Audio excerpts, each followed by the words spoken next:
अस्सलाम वालेकुम। सूडान के मौजूदा हालात को समझने के लिए हमें 19वीं सदी में जाकर स्क्रैम्बल फॉर अफ्रीका को समझना होगा। तो 16वीं सदी से यूरोपीय जो है यहाँ पे आकर तिजारत वगैरह तो कर रहे थे, मगर उन्हें इस बर आज़म के बारे में सही से कुछ पता ही नहीं था। वो उसके अंदर सही तरह से घुसे नहीं थे।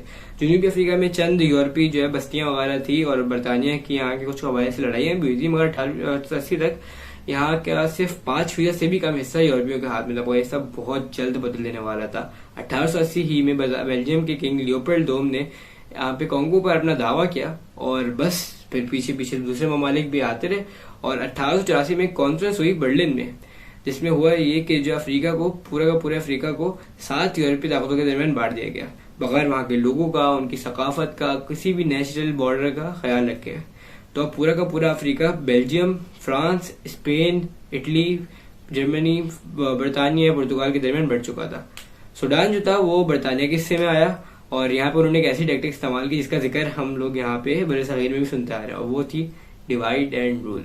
तो सूडान के शुमाली इलाके को बरतानिया ने वहाँ पे कुछ लीडर्स जो थे उन्हीं को ताकत दी और यहाँ पे इस्लाम को फरोग दिया, मगर निचले हिस्से में जो जुनूब था सूडान का, वहां पे इन्होंने जो है जमीन को सैकड़ों कबायली सरदारों के दरमियान में बांट दिया और यहाँ पे अपने मिशनरीज भेज के लोगों को ईसाई बनाया। उनके गुरबा काफी काम आया और वो सूडान पर मजबूती से अपना कब्जा जमाए रहे। दारफोर सूडान के बराबर में एक इलाका हुआ करता था जहाँ पे 4 कबीले के लोग रहते थे। ये कबीला सुल्तानत उस्मानिया का वफादार था और पहली जंग अजीम में इसने उनका साथ देते हुए बरतानिया के खिलाफ जंग भी कर दी थी, जो कि जाहिर सी बात है वो हार गए थे। इनके सरदार जो थे उनको शहीद करके उनकी लाश को जो है वो सहरा में छोड़ दिया था। खैर इसके बाद जो है बरतानिया ने दारफोर को भी सूडान के साथ ही मिला था। 1956 में जब सूडान की आज़ादी हुई तो दारफोर भी उसके साथ ही आज़ाद हुआ। अब सूडान में जो मेजोरिटी के लोग हैं ना वो अरब अफ्रीकी, अब उन्हीं की जाहिर सी बात है हुकूमत भी बनी। तो दारफोर के लोग जो थे नेटिव अफ्रीकन जो थे उन्हें ये बात पसंद नहीं आई कि जो है एक अरब अफ्रीकन के ऊपर हुकूमत कर रहा है, और वो खुद मुख्तारी की तहरीक शुरू से ही आज़ादी से ही चलती रही। अब सूडान की फौज ने इनके खिलाफ छोटे मोटे ऑपरेशन करना शुरू किया, जिसपे हालात और ख़राब हो गए और जो है खाना जंगी की तरफ भी चली गई बात। अब कभी लड़ाइयाँ रुक जाती, कभी लड़ाई दोबारा सही हो जाती, कभी ठंडी पड़ जाती तो कभी भड़क जाती दोबारा से। अब साल है 1989। हमारी कहानी में एक नए कैरेक्टर की आमद होती है और ये किरदार है उमर अल बशीर। उमर अल बशीर सूडानी फौज के काफ़ी आला दर्जे का अफसर है, जो कि 1889 में और दीगर जनरल्स के साथ मिलकर ये एक कूप करते हैं, जिसमें जो है एक बहुत कमज़ोर इत्तेहाद से बने वज़ीर आज़म सादिक अल महदी को जो है उनकी कुर्सी से हटा दिया जाता है। 1993 में इस कूप के 4 साल बाद उमर अल बशीर अपने आप को सदर का दर्जा देते हैं और सूडान पर अपना कब्जा जो है मजबूती से जमा देते हैं। अब हालांकि ये एक डिक्टेटर थे, लेकिन इनका जो है दौर इक़्तिदार जो था वो काफ़ी मुश्किलात से भरा हुआ था। जैसे कि हम पहले ही जान चुके, सूडान में कई बार खाना जंगी हो चुकी थी, मगर 2003 में इन्होंने एक बिल्कुल अलग मोड़ ले लिया। अब सूडान में जो है कई बागी तंजीमें थी, जिनमें 2 नुमाया तंजीमें थी, सूडान लिबरेशन मूवमेंट और जस्टिस एंड इक्वालिटी मूवमेंट। अब इन्होंने मिलकर ज्वाइंट ऑपरेशन शुरू कर दिए। इनकी गुरिल्ला वॉर के तरीके को कहा जाता था लैंड क्रूजर वॉर। इसमें करते थे कि कहीं से भी लैंड क्रूजर इम्पोर्ट करते और फिर उसको उसमें मशीन गन फिट करते, गन के खड़े होने की जगह थी, और साथ में उसके मुस्लिम बागी जो वो भी साथ में होते थे। अब ये लोग ये लैंड क्रूजर लेते थे और जाके सूडान की बेसिस पे हमला कर देते थे, फौजी बेसिस पे। वहां से असले वगैरह चुराते थे और वो इस सहराई खत्ते से मतलब आदी थे वो लोग, तो वो वहां से भगाते हुए निकल जाते थे। अब उमर अल बशीर को अंदाजा हुआ इस बात का कि कुछ ना कुछ तो करना पड़ेगा। तो दारफोर में हालांकि मेजोरिटी जो थी वो, जैसे कि हमें पता चला कि वो नेटिव अफ्रीकन थे, लेकिन वहाँ पे कुछ अरब कबाइल भी थे। तो उन अरब कबाइल से उमर अल बशीर ने उन्हें थोड़ा सा ट्रेन किया, उनसे जो है ठिकानों के बारे में पूछने लगे, मतलब मालूमात वगैरह हासिल करने के लिए कि इनके ठिकानों के बागियों के। अब बागियों के ठिकानों के बारे में जैसे पता चलता तो उन पे एयर स्ट्राइक करके उन्हें मतलब तहस नहस कर दिया था, बिल्कुल इस तरह की जो इनका नामो निशान ही ना रहे। अगर आप ये सोच रहे हैं कि जो सूडान के पास हथियार वगैरह कहाँ से आते थे ये सब, तो उसके 2 जवाब है। जब कोल्ड वॉर चलती थी तो सूडान अमेरिका से जो है हथियार वगैरह इम्पोर्ट करता था, हत्ता कि कुछ रिपोर्ट्स के मुताबिक $1 अरब तक का जो है सामान सूडान ने हथियार में असला वगैरह इम्पोर्ट किया अमेरिका से। उसके बाद फिर सूडान जो है वो रशिया से इम्पोर्ट करने लग गया और अब जो है सूडान जो है रशिया का अफ्रीका के अंदर सबसे बड़े कस्टमर्स में से एक है। खैर एयर स्ट्राइक से तंग आकर बागी एक बहुत ही अजीब कदम ले लेते हैं। 25 अप्रैल की सुबह 4 बजे 317 बागी 13 लैंड क्रूजर्स पर अल्फाशिर एयरबेस की तरफ चल पड़ते हैं। उन्हें इस बात का पूरा अंदाजा होता है कि अगर रास्ते में किसी भी चौकी में अगर फौजियों को देख लें और बता दें गैरसन में, तो उन्हें चंद बॉम्ब की वजह से बिल्कुल ख़त्म कर दिया जाएगा और वो उसके ख़िलाफ़ एक चांस भी खड़े नहीं हो सकते, कुछ भी नहीं कर सकते थे।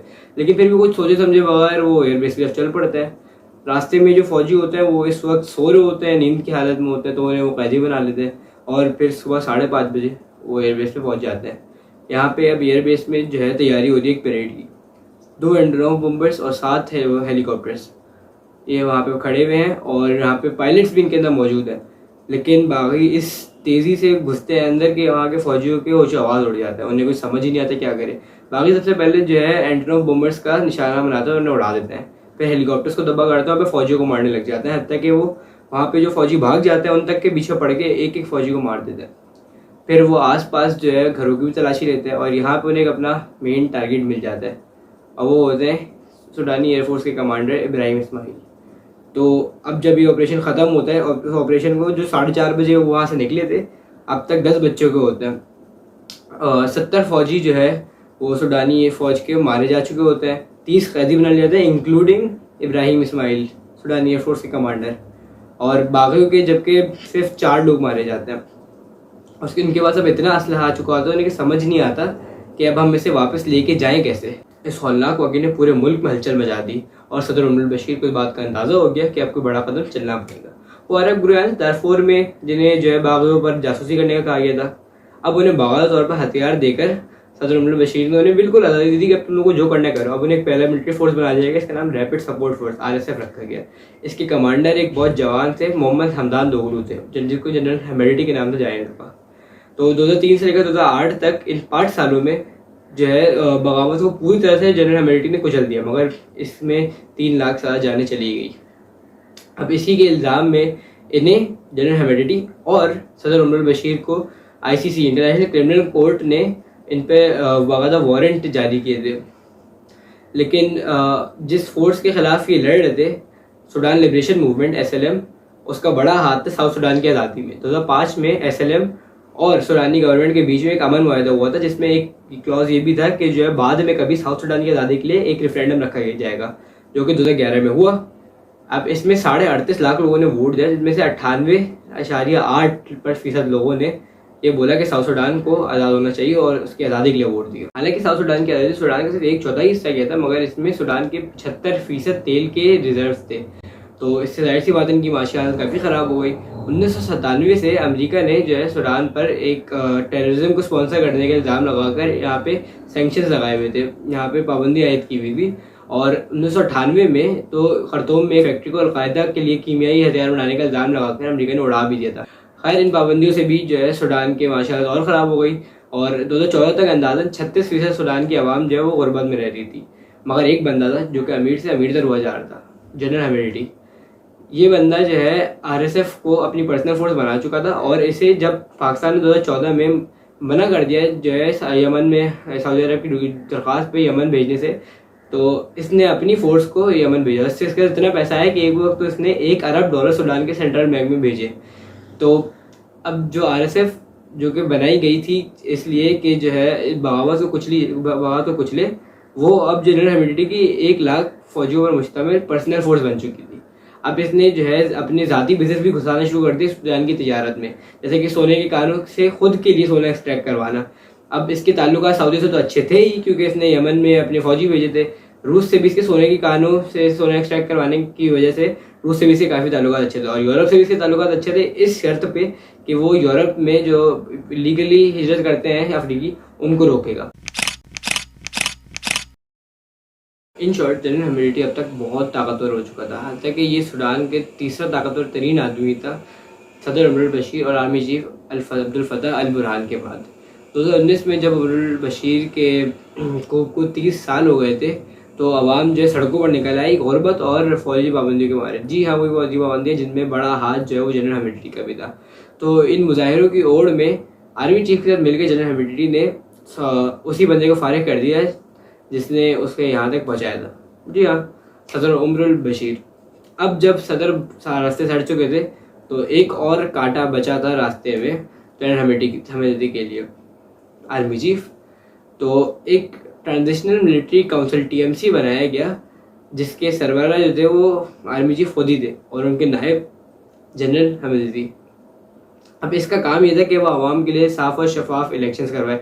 इस काउंसिल में और मेंबर्स भी थे जो जिनकी कोई अहमियत खास नहीं थी, उन्हें कभी निकाल दिया जाता, कभी पूरा काउंसिल ही बदल दिया जाता। इलेक्शंस की जो तारीख थी वो भी बार मुअत्तल किए जाते, इलेक्शन आगे बढ़ा दिए जाते। तो आवाम जो है उसको जाहिर से होते पसंद नहीं आया, वो एक बार फिर सड़कों पर निकल आए। लेकिन इस बार इनके साथ जो बर्ताव हुआ वो बहुत सख्त और बहुत बुरा था। जनरल हमेदती ने अपनी आरएसएफ फोर्स को हुक्म दिया कि आवाम पे जाके स्ट्रेट फायर कर दे और अल जजीरा के मुताबिक 250 के करीब लोग इससे मारे। फिर बैन अवी दबाव में आकर एक नॉन मिलिट्री वज़ीर आज़म अब्दुल्ला हमदोक को इक़्तिदार में लाया गया और इलेक्शंस की तारीख 2023 को रखी गई। लेकिन फिर से 2 साल बाद अक्टूबर 2021 में एक और कूप के तहत फौज ने दोबारा जो है इक़्तिदार हासिल कर लिया, अपने हाथों में ले लिया। अब जहाँ पे मसला था वो फौज और सियासी क़यादत का नहीं मसला था, बल्कि फौज में ही 2 गिरोहों का मसला था। सबसे पहले जो आर्मी चीफ को जो है जनरल हमेदती से मसला ये हुआ जब उन्होंने आरएसएफ के अंदर गैर सूडानी भर्ती करना शुरू कर दिए। फिर आर्मी चीफ ने अब्दुल फातेह अल बुरहान ने जो है जनरल हमेदती को कहा कि जो है अब इसको 2 साल के अंदर अंदर आरएसएफ को बाकायदा सूडानी फौज के अंदर मर्ज कर दो, क्योंकि इनके मुताबिक जो है जमहूरियत तब तक मुल्क में नहीं आ सकती जब तक मुल्क की एक फौज ना हो। 2 फौज में बटी हुए मुल्क जो है वो कभी सही तरह चल नहीं सकता। जनरल हमेदती ने भी कहा कि ठीक है, लेकिन अब मैं इसके लिए 10 साल चाहिए होंगे, जिससे उनके अज़ाइम बहुत ज़्यादा दिखाई दिए कि वो सिर्फ टाइम बाय करने की कोशिश कर रहे हैं। तो जनरल आर्मी चीफ ने जो है मना कर दिया, इनकार कर दिया इससे। तो फिर जो है जनरल हमेदती ने किया ये कि जो है मुल्क के अहम जगहों पर अपनी आरएसएफ को तैनात करना शुरू कर दिया, जैसे कि जो अहम शहर, बड़े बड़े शहर थे और एयर बेसिस थे। और जनरल हमेदती फिर जो है रशिया भी गए जब यूक्रेन वॉर शुरू होने वाली थी, उससे थोड़ा पहले गए और व्लादिमीर पुतिन से मुलाकात की कुछ फाइटर जेट्स वगैरह के लिए और जदीद असलहे के लिए, जो कि उन्हें मिले तो नहीं, लेकिन उन्होंने किया ये कि जो है सुडानी एयरफोर्स के जहाज़ फाड़ना शुरू कर दिए। और मीरू और खरतूम की एयरबेस जिनमें नुमाया थी यहाँ पे गए वो, और सुडानी एयरफोर्स के जहाज़ उन्होंने तबाह करना शुरू कर दिया। ये जो नक्शा आप देख रहे हैं इसमें वो सारे मुकामात दिखाए गए हैं जहाँ पे अभी आरएसएफ और सुडानी फौज की बाकायदा तौर पे लड़ाइयाँ जारी हैं।